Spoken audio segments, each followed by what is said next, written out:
Salut, aujourd'hui on se retrouve pour un concept que j'ai pas encore fait sur la chaîne, c'est-à-dire un book haul. Donc je vais te présenter toutes mes lectures à la fois de janvier et de décembre 2022 parce que je me suis dit que j'aurais plus de choses à dire. Et vu le nombre de mangas que j'ai à parler, je pense que je ferai la vidéo en deux parties. Allez, on est parti avec les mangas de décembre. Donc j'ai pris Noble Paysan. Noble Paysan, c'est un manga de Hiromu Arakawa, donc la mangaka qui a fait Fullmetal Alchemist. Et là, c'est un manga autobiographique, donc son histoire de quand elle était à la ferme de ses parents avant d'être mangaka. Et donc elle raconte des petites anecdotes, des choses qui sont universelles et des choses qui sont typiquement japonaises. On apprend des choses et c'est vraiment ultra drôle. Je pense que je ferai plus tard une critique dessus et on passe au manga suivant. Ensuite, j'ai continué Goblin Slayer avec les tomes 5 et 6.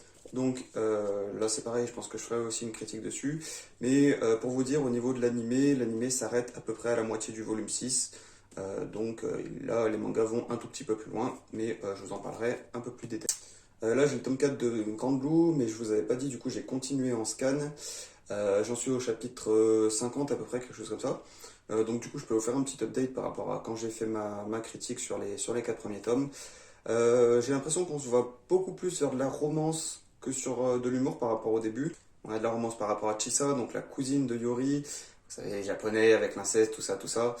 On a une espèce de pseudo-harem qui se forme. Il y a certaines parties d'ailleurs que j'ai trouvé pas forcément drôles, notamment avec la petite sœur de Yori, quand il retourne dans l'hôtel de ses parents. Mais après, bah, c'est quand même suffisamment drôle, c'est quand même assez touchant. Il y a certains passages avec Sakurako, notamment une nouvelle fille que j'ai trouvé vachement cool. Donc voilà, je vais pas continuer de les acheter, mais je continue de les lire en scan. Au niveau des scans, je pense pas que je vous avais dit, mais du coup, je suis toujours à jour par rapport à One Punch Man et par rapport à Boruto. Ensuite, on va passer à mes lectures de janvier 2023. Donc, Radiant, je continue de lire. Radiant, c'est toujours excellent, lisez Radiant. Là, notamment, on voit le personnage de Pyodon, le grand frère du héros, qui va se battre, sérieusement, pour la première fois. Je ne veux pas trop te spoiler si tu l'as pas lu. On a également Doc qui va glow up, qui va gagner un petit peu des pouvoirs, qui va devenir assez badass. On a Mélie aussi qui va continuer son histoire par rapport au Domitor, par rapport à ses personnalités multiples. Mais ça non plus, je veux pas trop te spoiler, donc il faut que tu lises Radiant. Et c'est clairement mieux que l'animé.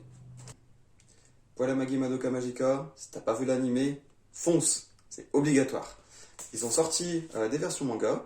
Donc du coup, moi, vu que j'avais adoré l'animé, je me suis dit, bah pourquoi pas, c'était sympa. Les dessins sont assez cool, l'histoire est assez fidèle, donc du coup, je me suis dit, bah tiens, ça fait une petite occasion de me replonger dedans, et c'est très cool. Et le tome 3 va sortir très très rapidement. Je conseille aussi.